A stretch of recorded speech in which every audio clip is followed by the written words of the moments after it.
Hey, buddy! Welcome to Stumpt. This is Astro, Rick, Press, and Jasmine. Hello! Today we're playing some Keyforge. Yes! Yeah, Keyforge! Keyforge, for those that don't know, is a tabletop card game similar to Magic the Gathering, actually made by Richard Garfield, the creator of Magic the Gathering. And before I dive in and tell you everything about it, I do want to say thank you to Keyforge for sponsoring this video. Seriously. For reals. This is incredible. Yeah, they sent us all of this Keyforge, all these Keyforge decks, which we personally love. I'll say before we even get into telling you about Keyforge, we personally really like Keyforge. Yeah, we've been playing for months now. Yeah. And like if you go back and you probably go back on our Twitter timeline several months back and see us just like talking about Honestly, how excited we are to play. I was thinking that we've probably referenced Keyforge at least a few times in our videos and in our live streams in the past few months. But anyway. So this is pretty cool. So why now, Ash? Why are we playing Keyforge right now? So why now is because Keyforge has just released their newest expansion, Keyforge Worlds Collide. They originally released Keyforge about almost exactly a year ago. Keyforge was first released in November 15th, 2018 with their, is it Call of the Archons. Call of the Archons. The red decks. Was their first decks. And then Age of Ascension. Released in decks. May, and now Worlds Collide, available as of November 7th, I believe. The purple decks. It's out now. If you guys want to purchase it, check it out via the link in the description below. I'll say just a very quick rundown on sort of what's different. If you're familiar with Magic, we'll compare that a little bit. But I think the first most important thing that I like to tell people about Keyforge is, if you're familiar with Magic, it's a deck building game. You're buying like a big pack of cards and you're sort of building your own deck and whatnot, and sometimes it can be kind of expensive. With Keyforge, you buy one $10 pack and it's a pre-built deck. And there's not deck building. You're not mixing and matching cards in between. Every pack is its own free-formed, contained deck, and that's it.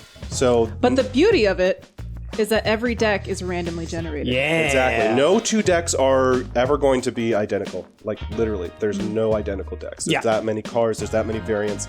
And that also means that someone can't outspend you. Yeah, you can't mix and match. You can't take, I like this card from this deck and I like that card from that deck. Let's put them together in my deck. None of that. Your deck is your deck and you're stuck with it through good and through bad. And that way, it means that you always are on the same playing field as the person you're up against. Pretty much. Like, there's gonna... All right. There's gonna be some decks... There's gonna be some decks that counter other decks, but, I mean, legitimately, it means that someone can't cherry pick the best legendary cards, spend $1,000, and just destroy you.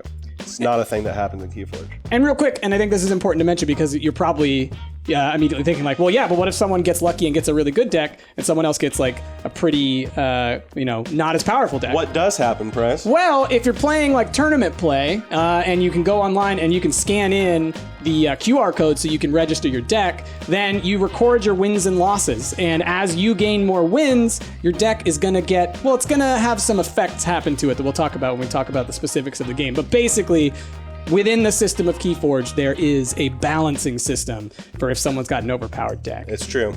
I'll also say that every deck has a unique name, which are usually I love the names. Fairly funny. They're pretty great. The names are this. What is your... My deck's name is Hellsworn the Suddenly Notorious. What happened to Hellsworn? I don't know. It was pretty sudden. Price, what is your deck's name? The admin of Jarl Sarth. Okay. So, I do the books. We also have two other Collides decks. Yep. This one's called Clavadora, the famous forum painter. Ooh. And then Krufus, Lockmunt's Vagabond. Lockmunt's Vagabond. And now, Price just mentioned registering your decks. I'll say, if you're someone that probably can't remember the names of these decks, which I can't remember a word that these two just said to me, registering the decks via the QR code, via the Keyforge app, it just collects all the decks there, and you can just sort of favorite which ones you liked and sort of keep track of your win records with them. And that's the way that I do it and the way that I remember, that deck was really, really good. And it helps you be a little more active in the Keyforge community. It's a really fun way of getting you kind of like into it. Yeah. So with that, let's just do a quick overview of how a normal turn plays out and how you win a game of Keyforge. Well, and I think even before that, another thing to mention about the decks, I don't know, did we mention the different houses? Exactly. Yeah. So in any given set, I believe is it 6 or 7 houses? Total? 1, 2, 3, is 4, 5, 6, houses. 7. So in any given set, there is 7 houses. For the first 2 sets, the Call of the Archons and the Age of Ascension, they were the same houses. I guess we'll quickly mention what the houses are. You can't see this from there, but I'm sure someone will show a close-up. You can see all the little house images. Yeah. I'm sure that whoever's editing this will have some really cool graphic right about now. Yeah. So the 7 houses, they are Brobnar, Dis, Sanctum, Shadows, Untamed, Mars, and Lagos. And that's in the first 2, because there have been some replacements in the brand new expansion that we'll be playing. Exactly. That's the thing about Worlds Collide. They have replaced 2 of those houses. They replaced Sanctum and And Mars. With, what are the names? Saurian and Starfleet? Starfleet. So Wait, the Starfleet? Saurian is dinosaurs. And Starfleet... Or Star Alliance. Excuse Star me. Alliance. I was going to that's say, what it is. Starfleet sounds a little bit too much Right. like Star Trek. So, it's Saurians and the Star Alliance are the 2 new ones. But I should also mention, all of these decks are compatible with each other. You Yes. can play a Call of Archon's deck against a Worlds Collide deck. It's not against the rules or anything like that. Yeah, you can interchange all of them. You can play any expansion with the other. Yeah, exactly. Well, that's really good to know. So even though Mars doesn't exist in Worlds Collide, you can still play a Mars deck against a Worlds Collide deck. Ooh, gotta put some Mars up against Star Alliance. Almost said Starfleet again. No. Don't do it! So, the basic core concept of Keyforge, the way you play, the way you win. As you play your cards, your goal is to be generating Ember or Amber? Amber. Amber. It's that A and E, you know? Ember. Amber. So these are our little Ember tokens. I think it's worth noting that in the Worlds Collide 2-player starter kit that we have there, it came with all of these tokens here, which is very helpful. You want to be generating this Ember. At the start of your turn, if you have more than 6 Ember, you forge a key. Once you have 3 keys, you win the game. That's it. Sounds simple enough. But I'll say those basic rules there, any of those rules can change and probably will change throughout the game based on what other people's cards say. There's going to be some cards that say you don't get to forge a key unless you have more than 8 Ember. Or I get to forge a key right now instead of waiting until the start of my next turn. Yeah. Things like that. There's a lot of cards that sort of shake up the rules of the game. Beyond that, I think it's worth noting that a lot of people sort of have a hard time, if you're familiar with Magic, grasping the house system and the sort of lack of mana to play cards. And we'll talk about that a little bit as these 2 are playing. It's going to be Jas versus Price playing 2 of the Worlds Collide decks. But I think it's worth noting that every deck only has 3 houses. So even though every set has 7, every deck is just a randomly... 3 little circles, 3 little houses. I think it's worth houses. mentioning as well, I don't know how to play. Yes. So I'm going to be like you guys, learning as these guys go. It's actually kind of perfect because we've been trying to teach Rick for a long time, but like scheduling has always been tricky. So I'm now excited. it's perfect. I am excited.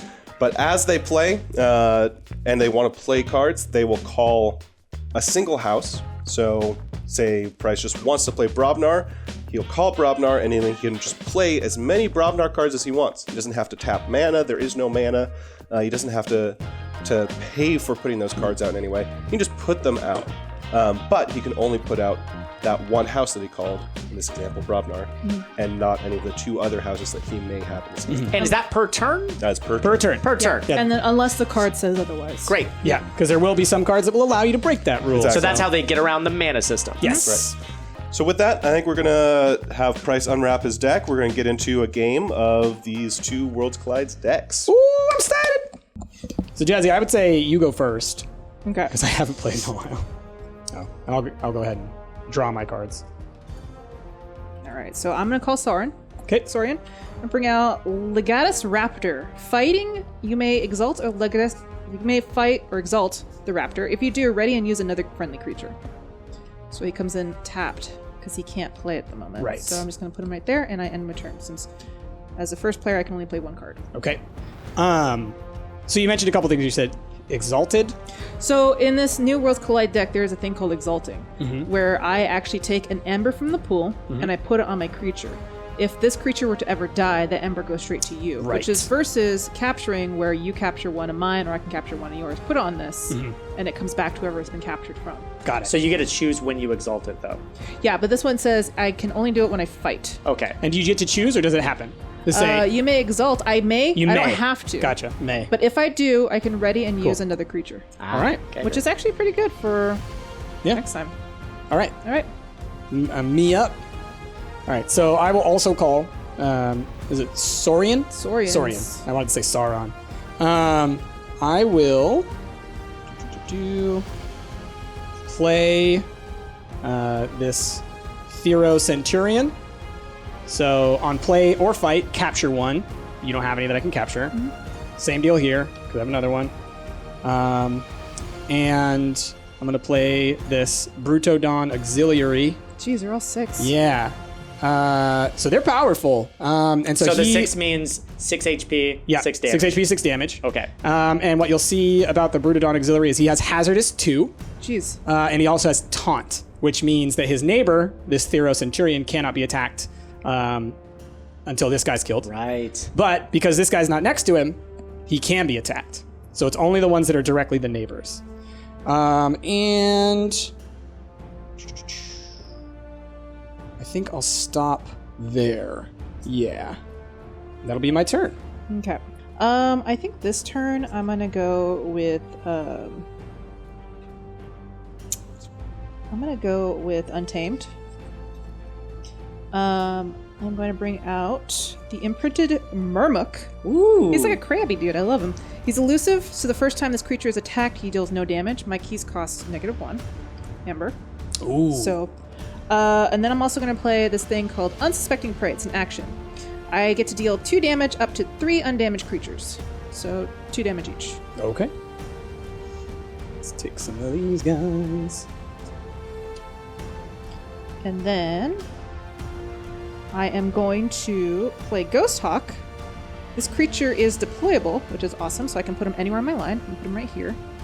On play, I can reap with each neighboring creature one at a time. So, Okay. reap. I don't know. I think I can, right? He came out tapped. Can I actually reap with him? Well, if you put this guy down. Yeah. Yeah. Right? With each neighboring creature one at a time. Yeah, because I think that's like recharging him essentially. Yeah. But only for a reap. Well, he comes in tapped. I'm wondering if I can actually reap when he comes in tapped. But he comes in tapped, but then you're using that card. Okay. That card, I think, is overriding the reap. Because the way I would read using that card would Yeah. be you already reaped, then you play that card, and now you get to reap again with its neighbors. Mm-hmm. But you also can... Now, did it allow you to come in anywhere on the field? Yeah, deploy. Gotcha. Yeah. Cool.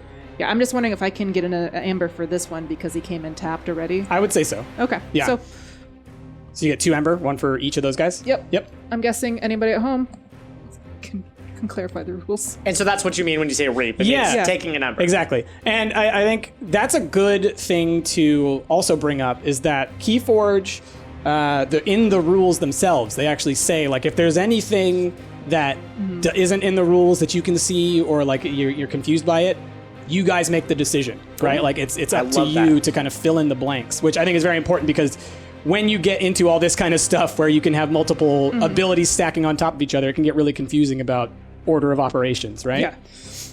And then I am good. Okay. All right, so Jazzy kind of hurt me a little bit there. I'll untap all my dudes. Let me look at what I got going on here for this turn.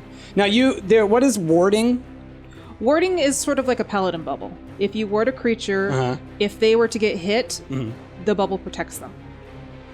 If they were to get hit, the bubble So protects them. it's basically like it is a bubble that protects you from all damage. Gotcha. Any damage. Gotcha. Is But it once, only good for 1 hit? Yeah, so once it gets hit, the bubble pops. Okay. Got it. I am going to play Brobnar. Okay. And... Where's my hand? I'll put it over here. So I'm going to play this Flamewalk Shaman, who upon entering combat, I get to deal 2 damage to a creature. So I'm going to kill your Ghost Walk. Wah. And then I will also play Alaka. So I've got that over there. And that's going to be my turn. Cool. Yeah. Yeah, you only have 1. Yeah, I think that's what I'm going to do. Yeah. Okay. Really hope that doesn't come back to bite me in the butt, which it might. And then... Yeah, I don't want to do that yet. Okay. All right, we'll call that. All right. Okay, I'm gonna play Shadow. Okay. Oh, I'm in trouble. You know, I'm gonna bring out Ronnie Wristlocks. Steal 1 Ember. If your opponent has 7 or more, steal 2. Monster. And that's what I was talking about. I hope it doesn't come back and bite me in the butt. There are a lot of cards that are, if your opponent has 7 or more, do this. This one says steal all but 6, so I'm guessing you still get 6. I get to keep all of mine, yeah. Yeah, and I'm also going to play an action called Subtle Chain. Your opponent discards a random card from their hand. Okay, so the way we do this, which is the only fair way. This is house rules, at right? least. Because, like, how can I choose my discard, right? I can't be trusted. So you can choose. Yes, so I'm shuffling my cards up, so even I don't know what's where, right? So this is like our house rules. Yeah, and then just pick one. So I don't even know what you're taking. Yeah. Okay. Discard that guy. That was a good card. It's a good card. Good. Good. And then I am done. So that's all I can do. Okay. Now here's the question. Do I get to draw back up to 6?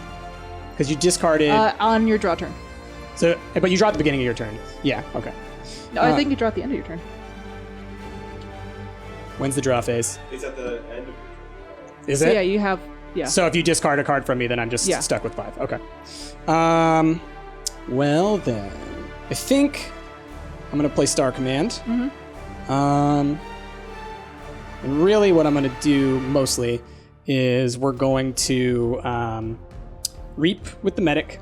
So I'm gonna take 1, and that's going to also I get to heal 3 damage from a creature and ward it. So once again, I'm going to heal this guy and ward him.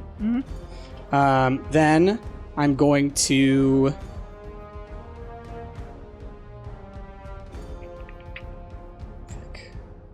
because he's elusive. I'm going to Reap with CXO Tabor. Then his ability allows me to play or use 1 non-Star Alliance card this turn. So I'm going to attack with this guy and attack the Ronnie. Oh, Ronnie Wristlocks, no! Not Ronnie. And I lost my ward. And that's really all I can do. Yeah. But I'm in check again. I'm going to play Saurian this turn. Okay. I'm bringing out Redder Gallum. Red Gallum! On play, opponent's keys cost +3 during their next turn. Ooh. Just during the next turn. Just during So the it's next a temporary stoppage. Temporary stoppage is the worst.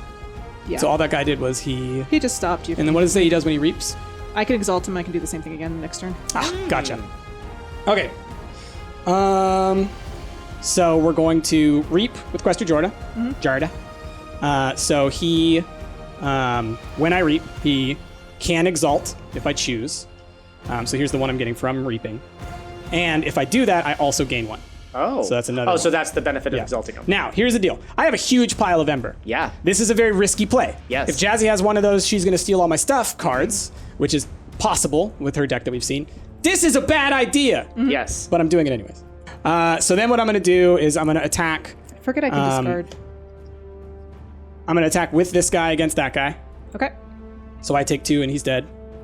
So I got armor. Oh, no. So exhaust him. And then we're just going to Reap. Because he's elusive, so I can't hit him anyways, huh? Yes, he is elusive. So I guess I'll just Reap. Might as well. Just give Jazzy more. Amazing that a creature's so large. Give Jazzy more if she steals alive. from me. All right. Shadow. I'm play this guy called Avinda. On Reap, deal 1 damage to a creature. If this damage destroys that creature, opponent discards a random card at that turn. Okay. And then too much to protect, steal all but 6 of Amber. And there it is. And I There it generate is. 1 from this as All well. but 6. 1, 2, 3, 4, 5, 6. Okay. So Jazzy gets 4. Ooh. So now I got to stop Jazzy, huh? Yeah. I'm Now in all of a check. sudden she's got all Yeah. the embers. And then that's all I can do. So, But so am I, That's so true. you can still make a key right Yep. now, which you're going to do. which I'm going to do. Because, and there's something I learned, you cannot skip your key forging phase. if right? you have Even if you wanted to. If you have the Ember, you got to do it. Got it. Because that's how I was playing against someone who had a contingency where they would win. They would get to forge a key if I forged a key, and I was forced to. So I lost. That's bud. So I'm gonna turn in all this Ember. I'm gonna get my key. Boop, boop, boop. And there's my first key. Ooh. Yeah. All right, I'm going to play Untamed. I'm going to do this only because You got a forge Oh, key, yeah. So there is a key. All right, I'm going to do this only because I want to use this one ability. So I'm bringing out the Feathered Shaman. Mm-hmm. Don't worry. You don't have to worry about it because it's going to be gone here in a second. Imprinted Marmok.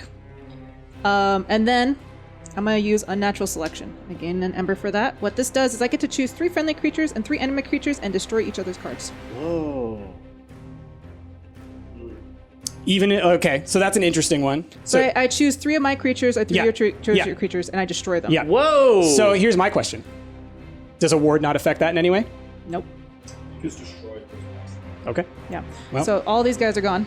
Screw that noise. And then I want to get rid of I know which one you're getting rid of, yeah. You, and then you. Solid card. Which Yeah. one? That was called the Well, and- Unnatural Selection. And Ooh. those are those board clears, Yep. you know, like they happen. They happen. And one of the things I'm learning about the Saurians is, and it's kind of a plus and a minus, they're very upfront. It's all about putting stuff right out there. Yep. Jazzy has a deck that's very subterfuge, so I'm kind of on a disadvantage. She got something cute? yes. Oh, yeah. Yeah. I knew it. Fuzzy Gruen. It's adorable. You've got a cute name. Okay. And then I'm done. Okay. Thank you. I am in check, and I am done. Okay. So I'm forging a key again. 1, 2, 3, 4, 5, 6. Play really does start to speed up as you get along. Yeah. Well, yeah, I mean, it spirals. It spirals a little bit sometimes. But, like, I mean, we could also get stuck here for a while, you know? Yeah, there's been games where it's like 2 hours, and you're just like, what happened? All right, where did I put my actual hand? Okay. So, I'm just going to play Brobnar again. Let's keep that. So I'm going to play... No, I'm not going to play that. Just going to play this guy. Okay. Gron, 9 Toes, and... Again, I don't remember that. I, like... Yeah, and then I'll reap both of them. Okay. Okay. All right, I'm going to play Saurian. Forge a key first. Forge a key. Jazzy's first key. Second key. Oh, Jazz got 2. Oh. Yeah, it's 2 and 2. There's 1 key left, man. All right, well, I can't actually kill you. I can't stop you from forging a key. I will play Saurian either or. Gargantodon, 16/16. He enters, plays stunned, and he only deals 4 damage when fighting. So Oh, wow. each amber that would be stolen is captured by this creature controlled by the active player instead. So he comes in stunned. That's cool, though. That's And like a then- tank of energy. Yeah. And then Red or Gallum, your next, your key costs +3 for the next turn. You have 8, so there's really no way I could stop it. That does stop me. Yeah, because 3 minus I have 8 is 8. 5. Not 9. That Oh. definitely stops That him. stops me. Okay. We're still going. Yeah. For some reason, Okay. I thought you had more than that. Nope. Nope. Okay. That'll Well, work. it gives me a turn. And then you can actually wake up that Gargantodon too. Oh boy. Yeah, I could. I can even Next turn, yeah. I'm gonna discard this because I'm not gonna use it anytime soon. So I'm gonna end my turn. Okay. So I'm gonna play Brobnar again. Okay. Oh boy. All right. So I'm gonna play Warrior's Refrain. It's an action. Stun each creature with power 3 or lower. So stun your one guy that's out there. This guy. Oh. Okay. Where's the stun thing? We can use the stun thing. Ba-da-da-da! Oh yeah, give me that. He's a One more. bit stunned. Oh, because the other guy enters stun He's as well, huh? Okay, so then beyond that, I will... Oh, this guy's enraged, so he has to fight. Yeah, he has to fight. So he is going to attack the Gargantodon, who only does 4 in Yep. combat, right? Only does 4 when fighting. Okay, so he does 10. Okay. So, So give me 2 5s. take 2 5s, and I take There's 1 4. 5. So he's still got 1 HP left. Jeez. So then I will... I should have used this stupid card. Oh, the floor is lava? Yeah. I keep forgetting. I know. And you know what? I'm just going to, like, go ham. So I'm going to throw both of those at him to kill him. So Okay. these guys are dead. Oh, Gargantodon. But Gargantodon's gone. It scared me. I didn't like it. It's just a big old shield. And that's my turn. All right. It served its purpose. Oh, and then did I gained an Ember for Warrior's Refrain. Well, like I said, that is the end. That's it? Because Nothing on that turn? he's stunned, so I can't reap and exalt him to do it again. So I guess I'll just say I'm gonna play, because I can Shadow, steal 1. Okay. Brend the Fanatic. And then put down a spike trap. Can't use it yet. But if I did, I could sacrifice it to deal 3 damage to each flank creatures. Doesn't matter, because that's it. All right. Good game. Good game. It was close. It was real close. I feel like you were 1 turn away from putting me in check. So Price forges the last Forge key. the last key. Ba-bam! And then Done. and then magic effects. I will say I like this deck. It's very interesting. You kept me from really building a team Yeah. with that one guy. Yeah, the big beefy boys at the beginning, and the combo of being able to ward that guy and attack you And on the keep healing same at the same turn. time. Yeah, that Yeah. was the big move that I had because I did it like 3 or 4 turns in a row. Clearly, it was effective. There's quite a lot of interesting cards in here, but they need to survive in order to continue playing. Yep. And that's the beauty of it. But then, like the number of times where you stopped me from forging a key, Yes. with Yeah. like 1 or 2 little things, it also shows the power of like you don't need creatures. Yeah. You can have effects that Because just I keep have it a locked. really interesting card in this Yeah. deck where I can ward my neighbors. But I needed to get rid of that really big guy, Yeah. and I was just like, I'm just going to sacrifice you to get rid of this because this is continuous. Exactly. I gotta say, as a guy who didn't know anything going into this, that was a ton of fun, and Yeah. I can't wait to actually play myself now. This is Right. Yeah, like Keyforge Yeah. has been unlocked for me now. I would you know? love to do a blind tournament with I know. friends, especially now that we have all these cards Yes. to do it. I don't know if people know this. You need to actually do this at your local game store. There are blind tournaments with Keyforge where you literally buy a deck and you join in. You have no idea what's on here. Yeah, everybody Yeah. is opening that deck for the first time Yeah. at the thing. You get the sort of same thrill if you're familiar with drafting and Magic. Same sort of concept. You're going in blind. You're building a deck. In drafting, you're building a deck with sort of what you get.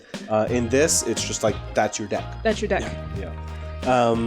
So that has been a quick look at Keyforge, the new Worlds Collide edition. It's available now. Yeah. Check it out via the link in the description. I cannot below. wait to buy more Oh, of these. for sure. Like I don't know. Show off our box. Like this is our personal box. Oh here. yeah. I don't even have mine. Mine, I have a large one. Chrissy and I These have a are very all big the set ones as well. that we have purchased ourselves. Yeah. And it's like we have 1, 2, 3, 4, 5, 6, 7, 8, 9, 10, 11, 12, 13, 14, whatever. These are the ones that me and Ash own. Oh, just the Worlds Collide or everything? This is everything. Everything. I mean, now we have a lot more. We have now 4 Worlds Collide decks, but I like to purchase more. Yeah. Yes. But I mean, yeah, it's a ton of fun. I hope you guys at least got a little bit interested in it, or at least I hope that you enjoyed the look, the sort of abridged game that we showed you guys. And yeah, if you guys have any questions or want to know more about it, leave those comments down in the comments below. We'll be glad to answer any questions you guys might have about Keyforge. If you guys are interested in learning more, like I said, check out that link in the description below. Yeah. Anyway, with that, we've been Stumped. I've been Ash from Ember Tokens and Jas. We'll catch y'all next time. Bye, everybody!